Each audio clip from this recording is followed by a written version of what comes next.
ভাপে সেদ্ধ করা মেরা পিঠা কিংবা গুল্লি পিঠা এক এক অঞ্চলে এক এক নামে চেনে। এটার ভেতরে নারকেলের পুর দেওয়া, আর নারকেলের পুরটা কাঁচা। নারকেলের সাথে আমি খেজুরের গুড় ছোট ছোট সাইজ করে মিশিয়ে রেখেছি, আর প্রথমেই চালের গুঁড়োটাকে সিদ্ধ করেছি লবণ দিয়ে, তারপরে ভালো করে ময়ান করে মণ্ডটা তৈরি করেছি।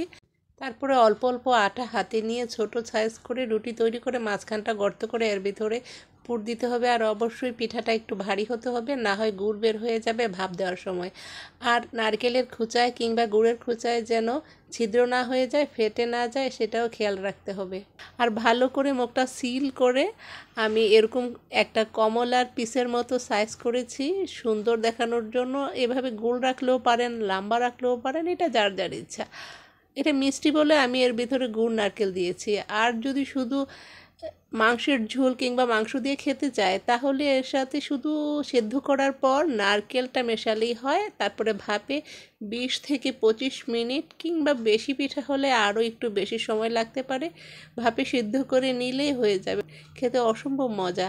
আর যারা ডায়াবেটিস কিংবা নানান অসুখে ভুগছেন, রোগ থেকে এড়িয়ে চলতে চান তেলটা, তাদের জন্য এই পিঠাটা অসাধারণ, সত্যি বলছি। আর যারা মিষ্টি লাভার তারা এভাবে নারকেল পুরির মতো করে খেতে পারেন, খেয়ে দেখেন, ভালো লাগবে। আর যারা মিষ্টি খেতে চান না, তারা শুধু নারকেল মিশিয়ে ভাপে সিদ্ধ করে ভর্তা কিংবা মাংসের ঝোল দিয়ে খেতে পারেন। ভিডিওটি ভালো লাগলে লাইক কমেন্ট সাবস্ক্রাইব করে পাশে থাকবেন। আর যারা করেছেন তাদেরকে অসংখ্য ধন্যবাদ।